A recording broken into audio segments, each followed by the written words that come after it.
নমস্কার, সবাই কেমন আছেন? আপনাকে ওষুধপত্র বিডি চ্যানেলে স্বাগতম। আজকে আমরা জানবো একটি গুরুত্বপূর্ণ অ্যান্টিঅক্সিডেন্ট সাপ্লিমেন্ট সম্পর্কে, টোকোসব ক্যাপসুল, যার মধ্যে রয়েছে টোকোট্রাইনল এবং টোকোফেরল। এই ওষুধটি কি শুধু চুল পড়া কমায় নাকি আরো কাজ আছে? এবং যদি চুল পড়া কমায় তাহলে কতদিন খেতে হবে বা কিভাবে খেতে হবে? বিস্তারিত সহজ বাংলায় জানতে ভিডিওটি শেষ পর্যন্ত দেখুন। চলুন তাহলে শুরু করা যাক। টোকোসফট ক্যাপসুল মূলত একটি ভিটামিন ই সাপ্লিমেন্ট। এর মধ্যে দুই ধরনের শক্তিশালী অ্যান্টিঅক্সিডেন্ট উপাদান রয়েছে। যেমন ভিটামিন ই উপাদান থাকে, যেমন 1 নম্বরে টোকোট্রাইনল, 2 নম্বরে টোকোফেরল। এই দুটি উপাদানই আমাদের শরীরের কোষকে সুরক্ষা দিতে সাহায্য করে এবং অ্যান্টিঅক্সিডেন্ট হিসেবে কাজ করে। টোকোসফট ক্যাপসুলের প্রস্তুত ও বাজারজাতকারক কোম্পানি হলো স্কোয়ার ফার্মাসিউটিক্যালস লিমিটেড। প্রতি পিস ক্যাপসুলের দাম 15 টাকা করে।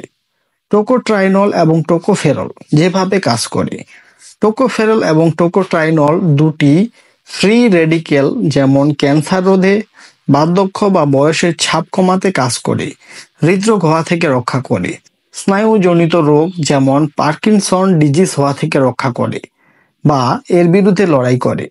এরা শরীরের কোষকে অক্সিডেটিভ স্ট্রেস থেকে রক্ষা করে।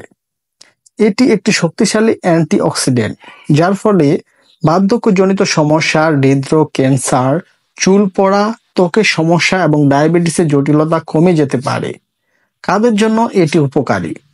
টোকোসফট ক্যাপসুলের উপকারিতা হলো, ত্বক ভালো রাখতে চান যারা, চুল পড়া কমাতে চান, বয়সজনিত সমস্যা রোধ করতে চান, হৃদরোগ বা উচ্চ রক্তচাপে ভুগছেন, ডায়াবেটিস রোগীরা এবং মহিলাদের হরমোনজনিত বিভিন্ন জটিলতায় এটি খুবই কাজ করে।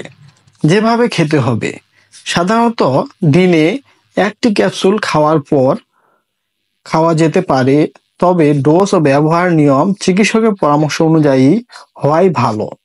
পার্শ্ব প্রতিক্রিয়া ও সাবধানতা জানতে হবে। টোকোসব সাধারণত নিরাপদ, তবে কিছু কিছু মানুষের ক্ষেত্রে হালকা গ্যাস্ট্রিক, মাথা ব্যথা বা অ্যালার্জি সমস্যা হতে পারে। প্রেগন্যান্ট বা বুকের দুধ দিচ্ছেন এমন মায়েদের অবশ্যই চিকিৎসকের পরামর্শ নিয়ে এটি খাওয়া উচিত। টোকোসফট ক্যাপসুল একটি শক্তিশালী অ্যান্টিঅক্সিডেন্ট সাপ্লিমেন্ট, যা আপনার চুল, ত্বক, হার্ট এবং শরীরের সামগ্রিক সুস্থতায় বড় ভূমিকা রাখে। তবে যে কোনো সাপ্লিমেন্ট ব্যবহারের আগে চিকিৎসকের পরামর্শ নেওয়াই বুদ্ধিমান কাজ হবে। আপনাদের যদি ভিডিওটি ভালো লাগে তাহলে লাইক, কমেন্ট, শেয়ার করে দিন আপনার বন্ধুর সাথে। আর এই ধরনের স্বাস্থ্য সচেতনমূলক ভিডিও পেতে সাবস্ক্রাইব করুন ওষুধপত্র বিডি চ্যানেলটিকে। ধন্যবাদ সবাইকে।